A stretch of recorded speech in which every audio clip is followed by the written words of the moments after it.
नमस्कार दोस्तों, आप सभी का मिशन कैंपस में स्वागत है। तो आप सब लोग कैसे हैं? उम्मीद करते हैं आप सब बहुत बढ़िया होंगे। तो आज जैसा कि आज शनिवार है तो प्रैक्टिस चलता ही है। बाकी सोमवार से शुक्रवार तक चैप्टर वाइज पढ़ाते हैं, ठीक है।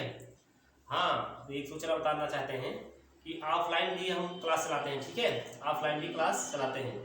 जो अगर लोकल के लोग हों तो वो यहाँ पे आके मतलब पढ़ सकते हैं ऑफलाइन भी, ठीक है। तो चलिए क्लास को स्टार्ट करते हैं। तो आज का पहला क्वेश्चन है, निम्नलिखित में कौन सबसे बड़ी संख्या है? निम्नलिखित में कौन सबसे बड़ी संख्या है? तो देखिए आपको दिया है 3/2, 4/3, 5/6 और 9/7। क्लियर? आपको ऑप्शन भी दे रखा है, बताना है कि सबसे बड़ी संख्या क्या है। इसको निकालने का सबसे बेहतरीन तरीका यही है कि आप इसको अलग से यहाँ लिख लीजिए 3/2, ठीक। उसके बाद 4/3, ठीक। 5/6, उसके बाद 9/7। अब सब में 0 बढ़ा दीजिए, कोई फर्क भाई, सबको बराबर बराबर दे रहे हैं। मैं तो यही कहता है हमें समान करके चलो, हम कोई दिक्कत नहीं होने देंगे। अगर असमान हमें रखे तो हम आपको दिक्कत दे देंगे आगे। इसलिए कहता हमें मतलब समान निगाहों से हमें देखेंगे तो हम कोई दिक्कत नहीं होने देंगे। तो 0 0 सब दे दिए, कोई फर्क नहीं पड़ेगा। अब इसको काटिए तो भाई 15 बार जाएगा। ये 3 1 कम 3 बचा कितना? 1 बना कितना? 10, 3 त्रिका 9। क्लियर है? फिर बचा कितना? 1। जब अंश छोटा हो जाता है यहाँ से तो ऑटोमेटिकली वहां पे दशमलव लग जाता है। दशमलव लग गया, अब बना कितना? फिर 10 बन गया, फिर 3 त्रिका 9। इसको यहीं छोड़ दो, ठीक है। अब इसको काटो, 6 8 48। अब क्या होगा? अब बचा 2, तो भाई अंश तो छोटा हो गया ना हर से, 2/6 हो गया। फिर अब तो दशमलव लग जाएगा, बन जाएगा 20, 6 त्रिक 18। फिर बचा दो, फिर 6 त्रिक 18 होगा ना, 6 त्रिक 18, फिर 6 त्रिक 18। क्लियर है? अब इसको काटिए, 7 1 कम 7 बचा 2 बना 20, 7 दूना 14। अब बचा कितना? 6। अब बना कितना हो? अरे 60 बन जाएगा ना, तो 7 8 56 हो जाएगा। अब देखिए सबसे बड़ा क्या लग रहा है आपको? सबसे बड़ा क्या लग रहा है भाई, बताओ देख के। सबसे बड़ा तो यहीं पे भाई यही लग रहा है, 15 ही। 15 से बड़ा कोई दिख रहा है? इस तरह हम इसको कह सकते हैं 3/2 ही बड़ा है। 3/2 कहाँ दिया है? इस तरह से हम कह सकते हैं C is the right answer. C is the right answer, ठीक। तो अगला क्वेश्चन 2 नंबर है, कह रहा है 1 सही 1/2 में कितने आधे हैं? बात को समझना है, क्या कह रहा है? 1 सही 1/2 में कितने आधे हैं? क्लियर है? इसको पहले सॉल्व करिए। 2 1 कम 2 लिख लो पहले। 1 सही 1/2 में कितने आधे हैं? इसको करिए, 2 1 कम 2 1, 3 3/2। अब कितना आधा है ना, मतलब कितना आधा है? 1/2 है। क्लियर? अब क्या हो जाएगा? 3/2। ये तो 2 ऊपर ट्रांसफर हो जाएगा यहाँ पे, और यहाँ पे तो एक इसके पास चला आएगा, ये आपस में कट जाएगा, 3 ही बच जाएगा। इस तरह हम कह सकते हैं इसको D is the right answer. लेकिन अगर यही बात कह देता कि 1 सही 1/2 का कितना आधा है, मतलब आधा बताओ, का आधा बताओ कितना होगा? 1 सही 1/2 का आधा कितना होगा? तो उत्तर फिर बदल जाएगा। क्या हो जाएगा इसका? फिर 3/2 होगा, ठीक है। अगर कहेगा कि इसका आधा कितना होगा तो क्या करेंगे हम? का मतलब गुणा 1/2, तो उत्तर हो जाएगा आपका 3/4। भाई लैंग्वेज को समझ के बताना है, जवाब नहीं पता लगा जैसे नहीं तैसे मार दो। कह रहा है कि 1 सही 1/2 में कितने आधे होंगे, तो ये वाला सिस्टम लगेगा, ठीक है। अगर कहेगा कि 1 सही 1/2 में मतलब का आधा कितना होगा, जवाब ये होगा। समझ के बताना है, ठीक है। चलिए आगे बढ़ते हैं। इस तरह D is the right answer हो जाएगा, ठीक है। तो अगला क्वेश्चन देखिए 3 नंबर आगे। एक समबाहु त्रिभुज की ऊंचाई क्या है जिसकी भुजा 15 सेंटीमीटर है? भुजा आपको दे रखा है, आपसे ऊंचाई पूछ रहा है किसकी? समबाहु त्रिभुज की ऊंचाई। तो समबाहु त्रिभुज की ऊंचाई लिखिए आप ऐसे, समबाहु त्रिभुज की ऊंचाई यस से मान लीजिए इसको। क्या हो जाएगा पता है? a√3/2 होता है। असमबाहु त्रिभुज क्षेत्रफल क्या होता है? a²√3/4 होता है, ठीक है। समबाहु त्रिभुज क्षेत्रफल क्या होता है? a² √3/4 होता है। लेकिन समबाहु त्रिभुज की ऊंचाई h बराबर क्या होता है, a√3/2 होता है। इसको जहन में बैठा लो, सब काम देगा ये, यही सब पूछता है।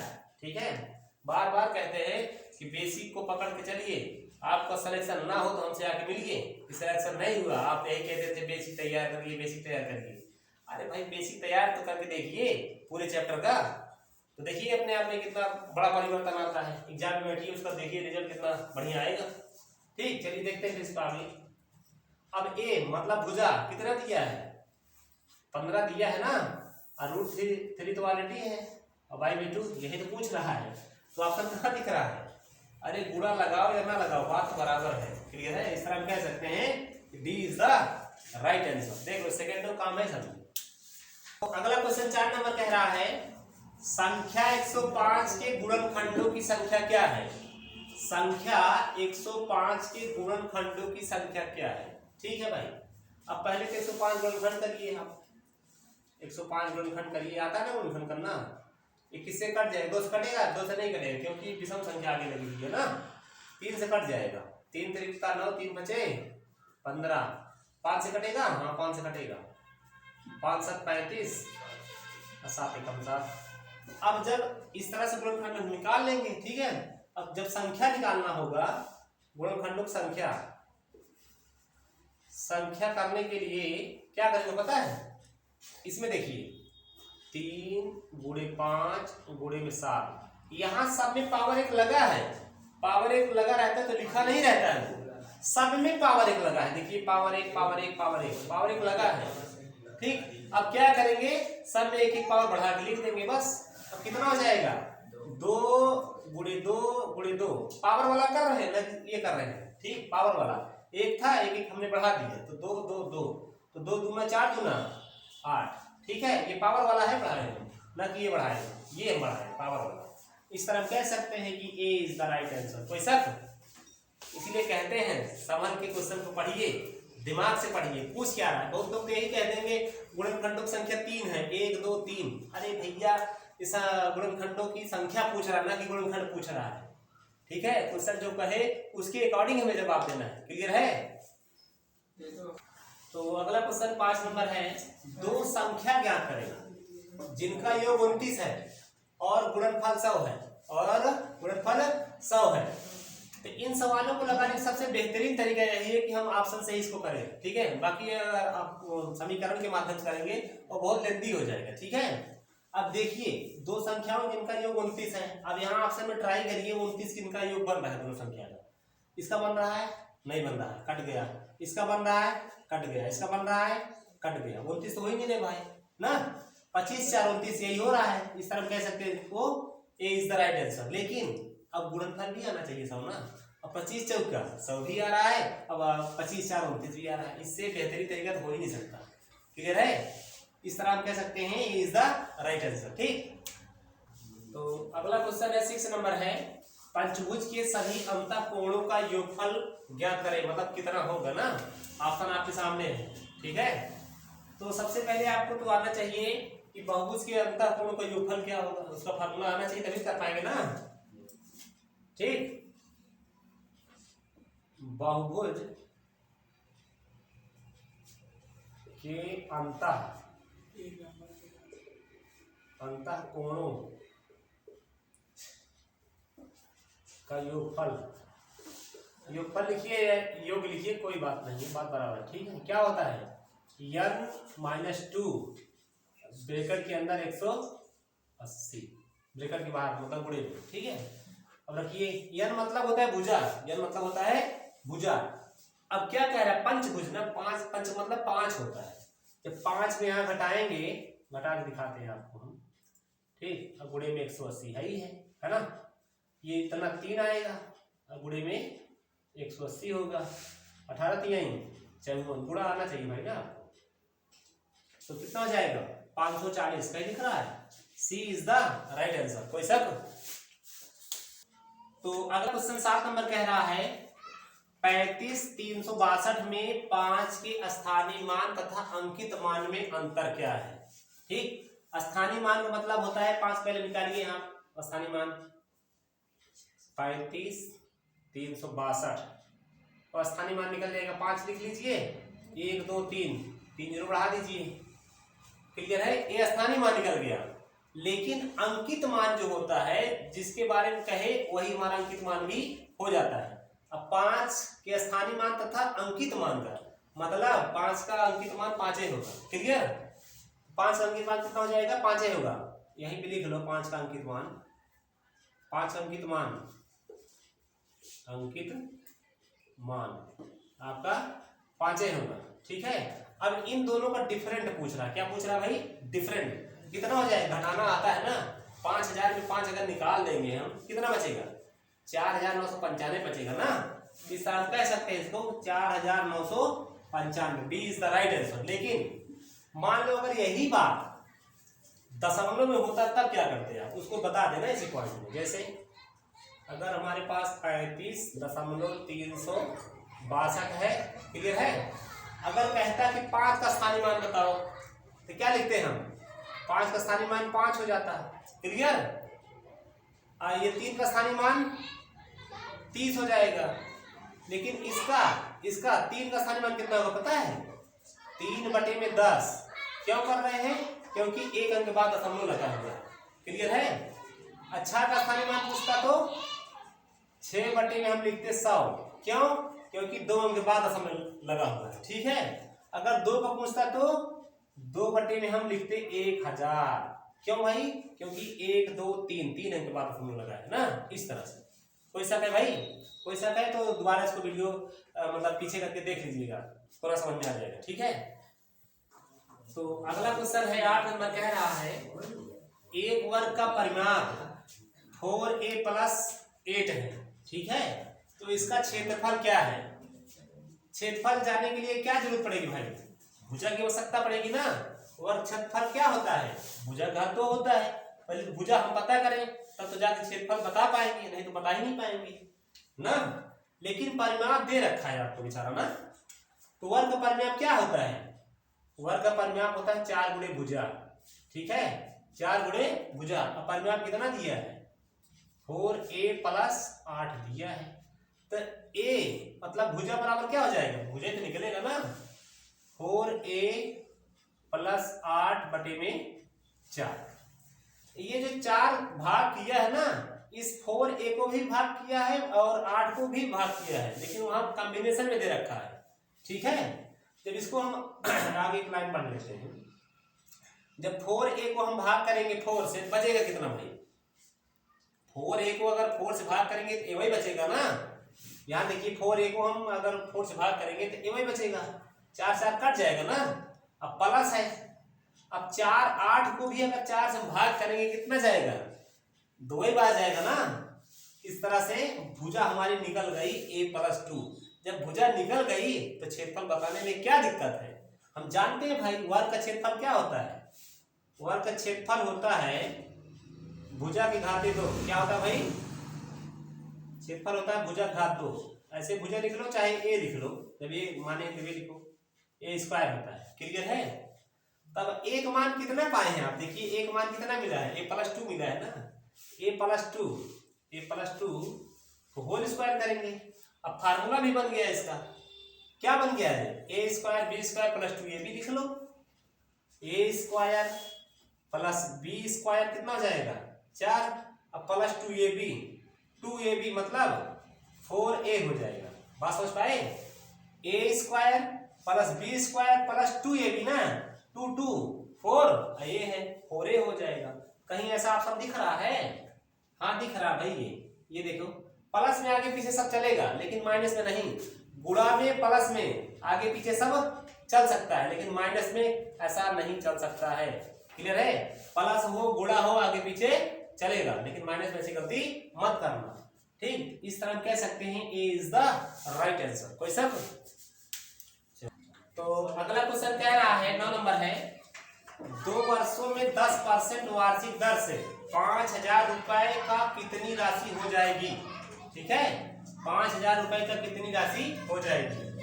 देखिए मूलधन तो अपने आप में भाई 100% होता है ना। एक और हम बताया है तरीका कि काल्पनिक ब्याज एसआई बराबर 80% होता है। क्या बताया भाई, एसआई बराबर 80% ना। इसीलिए तो कल बताए थे सारे टॉपिक वाइज जितने भी महत्वपूर्ण पॉइंट बन सकते थे इसको हम पॉइंट टू पॉइंट करवा रखे हैं, ठीक है। नहीं देखे उसको जाके देख लीजिएगा, बहुत हेल्पफुल होगा इससे। तो यहाँ पे हमारा एसआई जो है, काल्पनिक एसआई जो हमारा निकल जाएगा RT%। ये सब लिखने की जरूरत नहीं है, लेकिन बताने के लिए बता रहा हूँ, ठीक है। एक्स्ट्रा काम हो रहा है सर, ठीक। अब मूलधन अपने आप में 100% होता है, ठीक है। तो 100 बराबर यहाँ दे रखा है आपको, कितना 5000 दिया है। मूलधन अपने आप में 100% होता है। जब RT% निकालेंगे कितना हो जाएगा, 10 दूना 20। मूलधन तो अपने आप में 100% होता है। जब मूलधन में ब्याज जोड़ देते हैं तो क्या वो निकल के आता है? अरे भाई, मूलधन में अगर ब्याज हम प्लस कर देंगे तो मिश्रधन बन जाएगा ना। तो मिश्रधन पूछ रहा है आपसे कितना हो जाएगा, मतलब हो जाने का मतलब मिश्रधन होता है। 100 तो ऑलरेडी है और यहाँ पे 10 दूना 20 जोड़ेंगे मूलधन में तो ऑटोमेटिक बन जाएगा मिश्रधन। 100 + 20 मतलब 120 का मान आपसे पूछ रहा है, बस हो गया काम खत्म। 6000 ऐसे डायरेक्टली लिख सकते हो। और कोई शक है तो करके दिखा रहे हैं आपको, ठीक। अब ऐसे कर लो इसको रैखिक नियम से, 5000 बटे में 100 गुणे में 120, क्लियर है। अब ये डबल जीरो कट जाएगा। अब 12 पंचे 60 हो गया, 1 जीरो यहाँ बचा, 1 जीरो यहाँ बचा, इस तरह से 6000 हो गया। एक तरीका तो और है ना इसका लगाने का, फार्मूला है, ठीक है। जैसे कल ही बताए थे ना, P बराबर क्या होता है, 1 गुणे में 100 बटे में 100 + RT, 100 + RT, क्लियर है। अब आपको देखिए क्या क्या पता है, यहाँ पे क्या क्या पता है भाई। P पता है ना, 5000 लिख लो यहाँ 5000 भाई, जो दिया है लिखने में क्या दिक्कत है। ये नहीं पता है शायद, ये पूछ ही रहा है, छोड़ दो इसको, गुणे में 100 करो। 100 + RT, RT कितना हो जाएगा, 10 दूना 20, 20 ये 100 ये कितना हो जाएगा, 120 हो जाएगा। यहाँ अच्छा लगने के लिए एक लगा दो ताकि अच्छा लगे ना। कहते नहीं है कि लिंटर घर अच्छा लगता है, उजड़ा चमन तो उजड़ा चमन ही घर होता है, इसलिए एक चिपका देने से कोई फर्क नहीं पड़ता है, ठीक। अब इसको काटिए, यहाँ डबल जीरो उड़ाइए, या तो यहाँ से यहाँ उड़ा देते 1 जीरो, कोई दिक्कत नहीं, सवा के पीछे चलता है, ठीक। लेकिन ऐसी कटिंग मत करना कि यहाँ से यहाँ काट दे, यहाँ से यहाँ काट दे, ये गलती मत करना। यहाँ से यहाँ कट सकता है, यहाँ से यहाँ कर सकता है, यहाँ से यहाँ कर सकता है, यहाँ से यहाँ कर सकता है, और यहाँ से यहाँ कर सकता है, ठीक। ऐसी क्रॉसिंग वाली गुणा होता है, काट पीट नहीं होता है। काट पीट करेंगे तो उल्टा हो जाएगा। क्रॉसिंग क्या होता है, ओनली गुणा में होता है, ठीक। गुणा कर सकते हैं क्रॉस में, लेकिन काट पीट ओनली यहाँ से यहाँ कर सकते हो, यहाँ से यहाँ कर सकते हो, यहाँ से यहाँ कर सकते हो, यहाँ से यहाँ कर सकते हो, ठीक। क्रॉस मत कभी काटना, क्लियर। इस तरह से 12 पंचे 60 हो जाएगा ना भाई। एक मान क्या हो जाएगा, एक मान हो जाएगा 12 पंचे 60 हो गया, 1 जीरो 1 जीरो उतार लो, 6000 हो गया।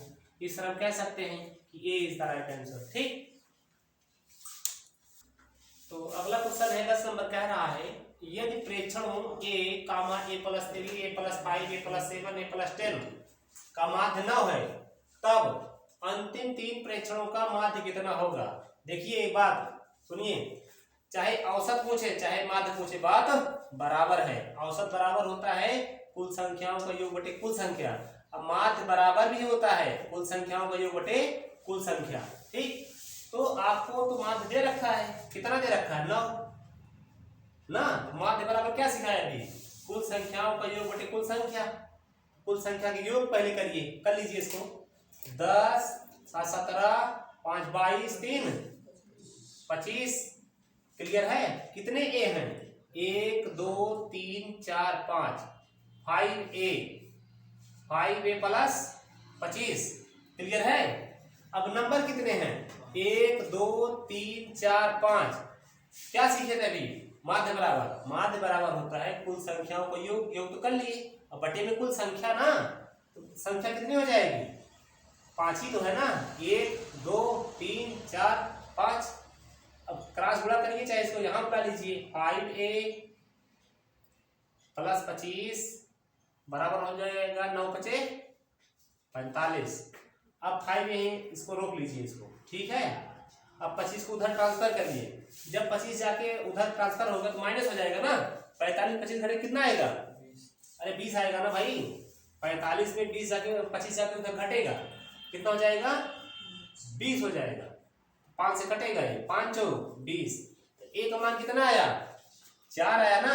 लेकिन कह क्या रहा है वो, अंतिम 3 प्रेक्षणों का माध्य कितना होगा। तो अंतिम 3 तो पहले निकालिए, इसका इसका इसका। पहला कितना है भाई, और दूसरा और तीसरा लिख लीजिए ऐसे। पहला कितना है, ए ना, a+5 है। a+5 बोले तो a+5, या तो ऐसे करते चलिए ना। एक मान कितना पाएगा, एक मान 4 है ना, यहाँ 4 + 5 क्लियर। और दूसरा कितना है 4 + 7 क्लियर है। और तीसरे में कितना है 4 + 10, जोड़िए कितना हो जाएगा, ये 9, ये 11, ये कितना है 14, कितना हो जाएगा भाई 14 11, 14 11 25 ना, 14 तो 24 है 25, अब 25 9 कितना हो जाएगा 34।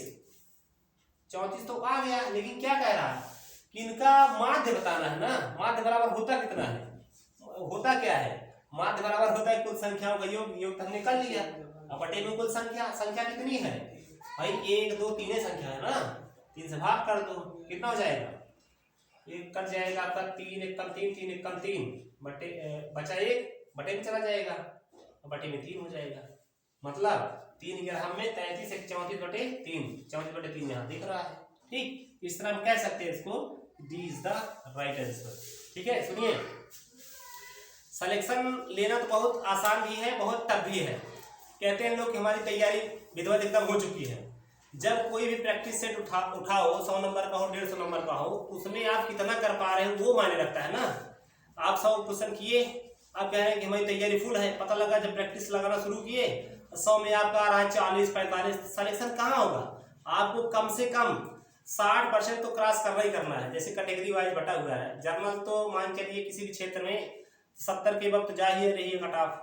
SC कैटेगरी के हैं तो आप कम से कम आप 60+ जाइए, सिलेक्शन हो जाएगा। OBC में 5 और प्लस कर दीजिए। ठीक, इस रेशियो में आप तैयारी करें कि ताकि 100 में कम से कम हमें 70 नंबर प्राप्त हो, तब तो भाई सिलेक्शन के आप दावेदार हो सकते हैं। उसके पहले भाई कंपटीशन अब तो बहुत हार्ड हो गया। ठीक है, अब कंपटीशन बहुत हाई लेवल हो चुका है। चलिए आगे बढ़ते हैं। तो अगला क्वेश्चन 11 नंबर है, यदि विक्रय मूल्य 2 गुना कर दिया जाए तो लाभ 3 गुना हो जाता है। ठीक है, तब लाभ प्रतिशत क्या होगा। लाभ परसेंट लाने के लिए आपको क्या क्या जरूरत पड़ेगी भाई, लाभ परसेंट लाने के लिए आपको लाभ पता होना चाहिए। ठीक है, और उसके बाद सदैव किस पे निकलता है, क्रय मूल्य पे निकलता है। क्रय मूल्य और लाभ पता होगा तभी हम लाभ परसेंट निकाल पाएंगे। ठीक है, तो 2 गुना कर रहा है ना, यदि विक्रय मूल्य 2 गुना कर दिया जाए तो लाभ 3 गुना हो जाएगा। ठीक, तो मान लेते हैं कि विक्रय मूल्य हमारा अगर 100 रहा होगा, विक्रय मूल्य अगर 100 है तो लाभ हमारा मानते हैं कि P रहा होगा। ठीक, एक बात मानते हैं लाभ हमारा P है। ठीक, तो क्रय मूल्य हम निकाल सकते हैं भाई ना, जब विक्रय मूल्य पता चल गया, लाभ पता चल गया, तो हम क्रय मूल्य निकाल सकते हैं। क्रय मूल्य मतलब CP होता है, तो CP बराबर हो जाएगा, क्या हो जाएगा 100 माइनस लाभ कर देंगे तो क्रय मूल्य पता चल जाएगा भाई ना। अगर विक्रय मूल्य में हम लाभ को निकाल लें तो क्रय मूल्य बचेगा। क्लियर, लेकिन अब बोला क्या बेचारा वो कि विक्रय मूल्य 2 गुना कर दिया जाए ना। विक्रय मूल्य 2 गुना मतलब पहले तो 100 था, अब 200 हो जाएगा। बात समझ पाए। अब लाभ जो होगा हमारा, ये लाभ जो होगा ये हमारा भाई लाभ के लिए 3 गुना बोल रहा है ना, लाभ आपका 3P हो जाएगा। अब यहाँ पे क्रय मूल्य क्या निकलेगा CP। अब देखो CP हो जाएगा 200 माइनस 3P। ठीक, अब ये दोनों इक्वल हो जाएंगे, ये और ये कर लीजिए यहाँ पर आराम से। अब 100 माइनस P बराबर 200 माइनस 3P, कोई शक। अब जब 3P इधर बुलाएंगे कितना बचेगा यहाँ पे, अरे भाई 2P हो जाएगा ना।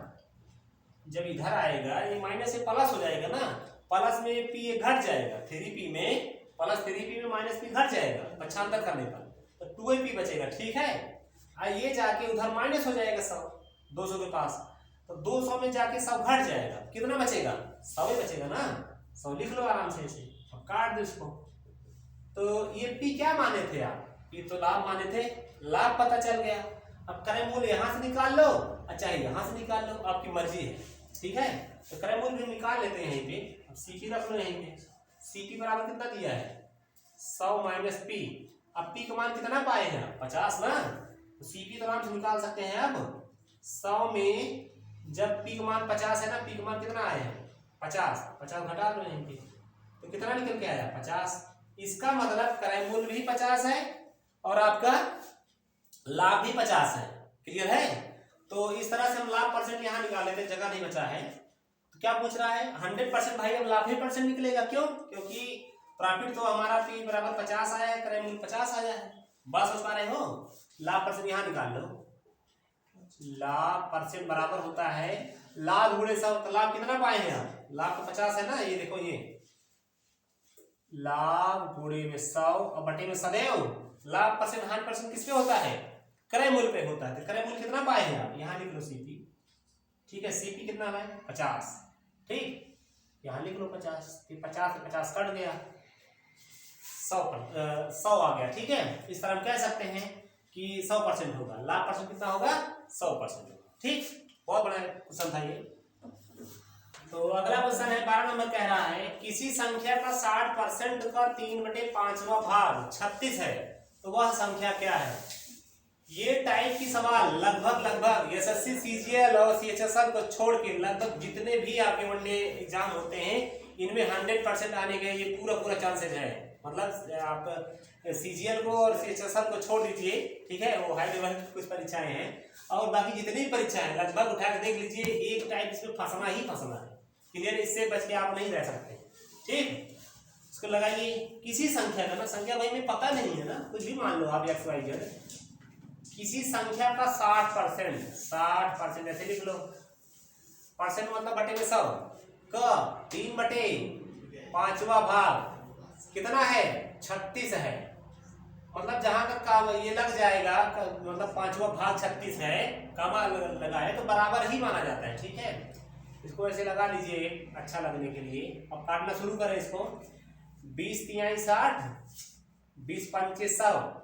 ये देखो 3 तिरिक का 9 और 9 एक कम 9, 9 चौक 36। क्लियर है? ये क्या हो जाएगा? 5 25 और 25 चौका 100। एक का तो भाई गुणन कर रहे हैं एक में ना, ये वही होगा। ये 5 25 चौका 100। इस तरह से कह सकते हैं कि B is the right answer. एकदम इजीली क्वेश्चन है। ठीक है, तो अगला क्वेश्चन 13 नंबर कह रहा है एक परिमेय संख्या 5/19 व इसके योज्य प्रतिलोम के गुणनफल का गुणात्मक प्रतिलोम कितना होगा ना। तो पहले नंबर तो ये परिमेय संख्या है, 5/19 क्या है भाई? परिमेय संख्या है। इसका योज्य कितना हो जाएगा? इसका योज्य हो जाएगा -5/19। ठीक, कह रहा है इसके प्रतिलोम का गुणनफल क्या होगा? प्रतिलोम मतलब उल्टा, कितना हो जाएगा ये हो जाएगा, गुणनफल करिए ना इसका, यही तो गुणा मार दीजिए, लेकिन इसका प्रतिलोम बताना है। कितना हो जाएगा?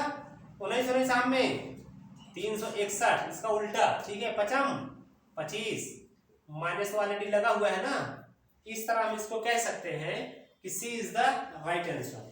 योज्य का मतलब माइनस लगा दीजिए, योज्य बन जाता है। ठीक है, किसी भी संख्या को पूछे। क्लियर?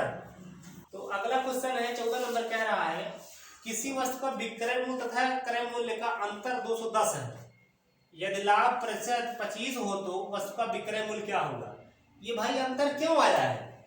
क्योंकि जब अगर एक्स्ट्रा कुछ चीज मिलेगा, लाभ और विक्रय मूल्य क्रय मूल्य से जो एक्स्ट्रा चीज आता है तो वही तो अंतर होता है। मतलब यहाँ पे लाभ प्रतिशत की बात दिया है इसलिए लाभ हो जाएगा, अगर यहाँ हानि % होता तो हानि हो जाता है इतने का। क्लियर है? हम तो जानते हैं भाई ना इसको कि लाभ % बराबर होता क्या है।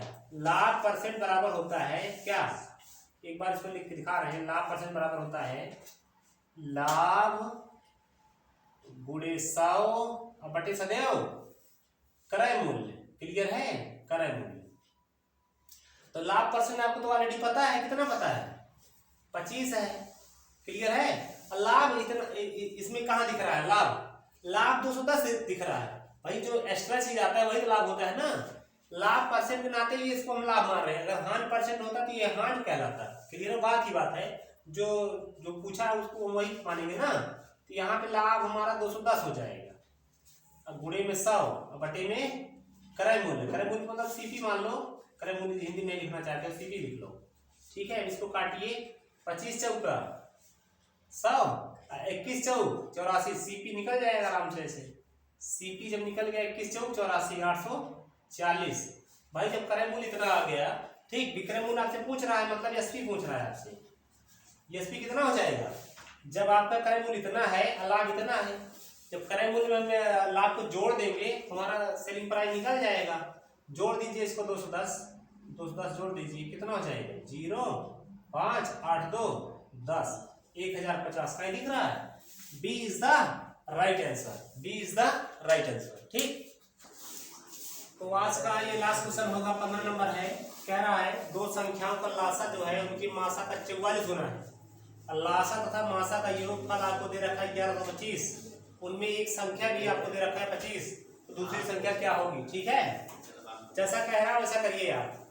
दो संख्याओं का लासा उनकी मासा का, मतलब मासा मान लेते भाई, कुछ है हमारा मासा, मासा आप कुछ भी मान लीजिए जो आपको अच्छा लगे, मानते हैं कि ये है, तो लासा कितना हो जाएगा? लासा हो जाएगा हमारा कितना हो जाएगा भाई?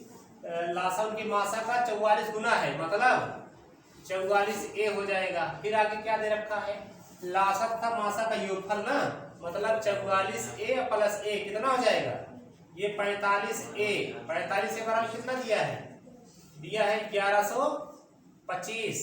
यहाँ से इसको काटिए, 5 45, 5 कट जाएगा ना, 5 दूना 10, 5 दूना 10 25, 9 कट जाएगा, 9 दूना 18, 9 बचे 9 दूना 18, 9 बचे 45। एक मान कितना आया? 25 आया। इस तरह से मासा तुम्हारा 25 आ गया। बात समझ पा रहे हो? और लासा कितना हो जाएगा? 44 गुणे 25 हो जाएगा। हम जानते हैं भाई कि लासा गुणे मासा, लासा हमारा कितना हो जाएगा? 44, एक मान कितना आया? कितना? 25 ना। लासा गुणे मासा, मासा कितना आया है? 25 आया है। ठीक, लासा ये इतना लासा हुआ, गुणे मासा हुआ, बराबर क्या होता है? पहली संख्या, एक संख्या दिया है ना, पहली संख्या कितना दिया है? एक संख्या दिया है 25, तो शायद दूसरी संख्या आपसे पूछ रहा है। ये तो ऑलरेडी सीखे हैं ना बेसिक में कि लासा गुणे मासा बराबर क्या होता है? पहली संख्या गुणे दूसरी संख्या। तो 1 से 25 से 25 उड़ गया, ये क्लियर है। अब ये क्या हो जाएगा? 44 गुणे 25 कर लीजिए, दूसरी संख्या पता चल जाएगा। तो 25 चौका 100 और 25 चौका 100 और 100 और प्लस 10 कितना हो जाएगा? 110। इस तरह से हमारी दूसरी संख्या निकल गई। यही पूछ रहा है ना वो, हम कह सकते हैं ए इज द राइट आंसर। तो इसी क्वेश्चन के साथ हम क्लास को समाप्त करना चाहेंगे। तो वीडियो अगर पहली बार नहीं, वीडियो को लाइक सब्सक्राइब अवश्य कर लीजिएगा, ताकि नेक्स्ट वीडियो का नोटिफिकेशन भी मिल जाए और हमारा मनोबल भी बढ़ जाए। आपको सिलेक्शन 100% मिलेगा, ठीक है, आपको सिलेक्शन 100% मिलेगा, लेकिन आपको एकदम तन मन धन से लग जाना है। जितना बताया जा रहा है उतना ही आप पढ़िए, फिर भी आपका सिलेक्शन हो जाएगा। देखिए हम एक सिलेक्टेड पर्सन हैं, इसलिए सिलेक्शन कैसे होता है, कैसे मिलेगा, उसको हमें पूरा तजुर्बा है। ठीक है, हमारा भी कम से कम लगभग 8 से 10 साल का एक्सपीरियंस है पढ़ाने का। ठीक है, तो और जो भी रीजनिंग और हिंदी में आपको कोई दिक्कत हो रही है तो अगले सर से उसको आप कंप्लीट करवाने का पूरा प्रयास करें, ताकि जो भी एग्जाम आने वाला है उसमें आप बेहतर मतलब रिजल्ट ला सकें। ठीक है, तो बाकी आप लोग खुद समझदार हैं। इसी के साथ जय हिंद, जय भारत।